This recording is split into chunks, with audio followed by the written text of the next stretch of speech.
जय श्री कृष्णा, राधे राधे दोस्तों। स्वागत है आप सभी का मेरे यूट्यूब चैनल पर। तो आज का दिन बहुत ही शुभ है और विशेष है क्योंकि आज नाग पंचमी भी है और श्रावण मास का तीसरा सोमवार भी है। यानी आज भगवान शिव और नाग देवता दोनों की पूजा बहुत ही सुंदर से संयोग बना जा रहा है। तो सबसे पहले मैं उठ चुकी थी। उठने के बाद अपने बच्चों को उठाया, उनको स्कूल के लिए रेडी किया। डेली वो स्नान आदि करके सूर्य जल करते हैं और सूर्य जल करने के बाद थोड़ा सा दूध पी लेते हैं। और मैंने उनका टिफ़िन भी पैक कर दिया था और उसके बाद वो स्कूल चले गए थे। जैसे ही वो स्कूल चले जाते हैं, मैं अपने से घर का सारा कार्य समाप्त करके मैं पूजा करने बैठ जाती हूँ दोस्तों। तो आज ज़्यादा काम नहीं था, थोड़ा सा ही काम था क्योंकि मैं रात में ही सारे कार्य करके सो जाती हूँ। तो जो भी बासी झाड़ू होती है वो लगाकर मैंने घर की घर को बहुत साफ सफाई कर लिया था। फिर बाहर भी मैंने साफ सफाई कर लिया था। उसके बाद मैंने रंगोली वो डाली थी, वो भी स्नान करके डालती हूँ दोस्तों। स्नान आदि करने के बाद मैंने डेली इसकी जो पूजा होती है, चौखट जो होता है ना, उसकी पूजा करके मैं मंदिर भी जाकर आई थी। तो ऐसा कहा जा रहा है दोस्तों कि आज जो नाग पंचमी है उसकी बहुत ही महत्वता बताई जा रही है क्योंकि श्रावण मास के शुक्ल पक्ष की पंचमी तिथि को नाग पंचमी मनाई जा रही है। ये बहुत ही शुभ अवसर आया है दोस्तों।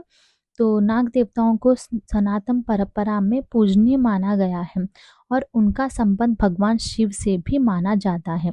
इस दिन नाग देवता से परिवार की सुख शांति, रक्षा और समृद्धि के लिए प्रार्थना की जाती है। आज का दिन भगवान शिव की पूजा करना भी बहुत ही शुभ माना गया है। और क्योंकि आज सोमवार भी है, इसलिए आप शिवलिंग पर श्रद्धा से जल अर्पित कर सकते हैं और ओम नमः शिवाय का जाप जरूर करें। नाग पंचमी पर पूजा कैसे करें दोस्तों, ये भी चीज़ आपको मैं बताती हूँ। सबसे पहले सुबह स्नान आदि करिए और स्वच्छ कपड़े धारण कीजिए। स्वच्छ वस्त्र धारण करने के बाद घर के पूजा स्थान को साफ करके भगवान शिव और नाग देवता का ध्यान करें। यदि आपके घर में नाग देवता का प्रतिमा या चित्र है तो उसे स्वच्छ स्थान पर रखकर पूजा कर सकते हैं। कुछ परंपरा विधियों के अनुसार कोयले या अन्य प्राकृतिक सामग्री जैसे कि आटा, उन चीज़ों को लेकर 5 या 7 सर्प बनाते हैं। बनाने के बाद उनका विग्रह बनाते हैं। बनाने के बाद वो उस सर्प को पूजा करते हैं। अगर आपके घर या श्रेष्ठ में यह परंपरा चल रही है तो आप श्रद्धापूर्वक इसे कर सकते हैं। इसके बाद नाग देवता को जल, पुष्प, अक्षत, रोली या हल्दी, कुमकुम जैसे सामग्री अपने पारिवारिक परंपरा के अनुसार अर्पित कर सकते हैं। उसके बाद नाग देवता का ध्यान करते हुए ये चीज़ कहिए कि हे नाग देवता, हमारे परिवार पर अपना कृपया बनाए रखें। अब हमारे घर में सुख शांति और समृद्धि बनाए रखें और हमें हर एक संकट से दूर रखें। आप नाग देवता के नामों का भी ध्यान या स्मरण कर सकते हो दोस्तों। जैसे कि 12 नाम होते हैं नाग देवताओं के: अनंत, वासुकी, शेष, कंबल, कर्काटका, अश्वत्थार, धृतराष्ट्र, शंखपाल, कालिया, तक्षक और पिंगल। इस 12 नाग देवताओं का उल्लेख नाग पंचमी के पूजा परंपरा में मिलता है। इसके बाद भगवान शिव जी की पूजा करें। शिव जी पर स्वच्छ जल अर्पित करें और श्रद्धा से ओम नमः शिवाय का जाप करें। अगर आपकी पूजा पद्धति में उचित हो तो बेलपत्र और पुष्प अपने आप ज़रूर अर्पित करें। फिर नाग पंचमी की कथा सुने या पढ़े और अंत में भगवान शिव तथा नाग देवता की आरती ज़रूर करें। आज के दिन आपको क्या करना चाहिए? आज के दिन सबसे ज़रूरी चीज़ है श्रद्धा।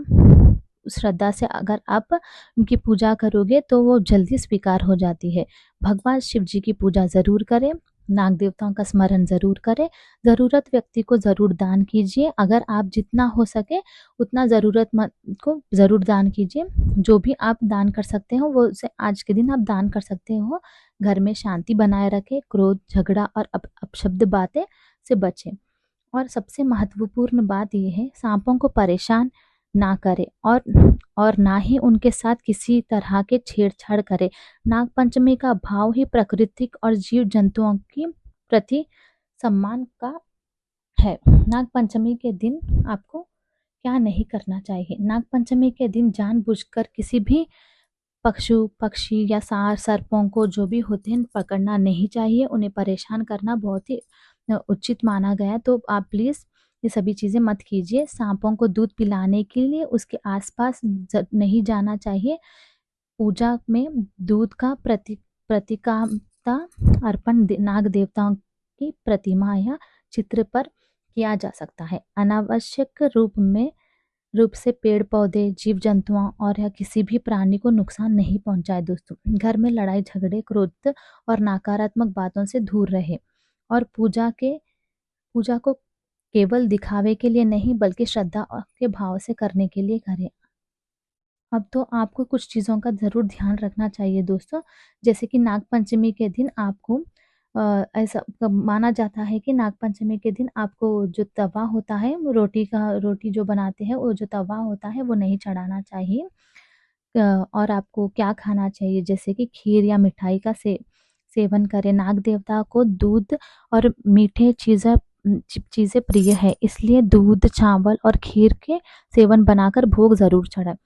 पूरी या हलवा चढ़ा सकते हो, दाल बाटी या पोहे, व्रत का जो भी भोजन होता है वो भी आप चढ़ा सकते हो। यदि आप उपवास है तो आपको सेंधा नमक, उबले हुए आलू या साबूदाने की खिचड़ी, मखाने, इस तरह के आप फल कुछ भी खा सकते हो। तो आपको क्या नहीं करना चाहिए, जैसे कि तवे पर रोटी या पराठा नहीं बनाना चाहिए। लोक मान्यता के अनुसार नाग पंचमी के दिन तवा चूल्हे पर चढ़ाया जाना वर्जित माना गया, क्योंकि तवे का आकार नाग के फन जैसा होता है। सुई धागे और धारदार चीज़ें का इस्तेमाल ना करें। इस दिन कपड़े सिलने, चाकू से सब्जी काटना या अन्य धारदार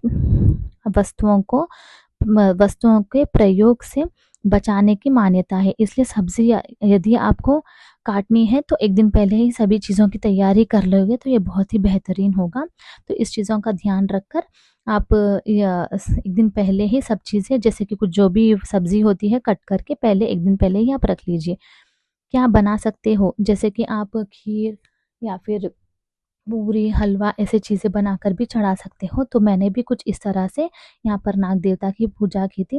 मेरे घर के आसपास कहीं भी सर्प के बिल नहीं थे, तो मैं वहाँ पर जाकर तो मैंने देखा था, तो यहाँ पर कहीं भी सर्प के बिल नहीं थे। तो मैंने यहाँ पर नाग देवता की मंदिर थी, तो वहाँ पर ही जाकर अपने बहुत ही श्रद्धा भाव से नाग देवता की पूजा की थी। उसके बाद वहाँ सारे मंदिर में भगवान के दर्शन भी कर लिए दोस्तों।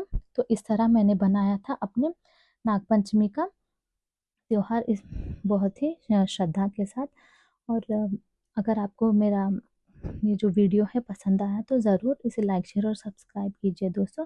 तो इसी तरह आज का यह दिन सच में बहुत ही विशेष था मेरे लिए, जो कि मैंने नागपंचमी और श्रावण मास का सोमवार जो होता है वो सभी संयोग मिलाकर मैंने बहुत ही श्रद्धा से पूजा कर ली थी दोस्तों। अंत में आप ज़रूर इस चीज़ का ज़रूर बोलिए कि हे महादेव, हमारे परिवार पर अपना कृपया बनाए रखिए, घर में सुख, शांति, आरोग्य और समृद्धि दीजिए, सभी प्रकार के भय और संकटों से हमारी रक्षा कीजिए। हर हर महादेव, ओम नमः शिवाय। नाग देवता महाराज की जय। अगर हमें हमारे यहाँ कुछ भी हमें कोई गलती हो गई है तो उसे भी क्षमा याचना ज़रूर मांगे। तो यही थी दोस्तों आज मेरी ये वीडियो। अगर आपको पसंद आया तो ज़रूर लाइक, शेयर और सब्सक्राइब कीजिए। राधे राधे।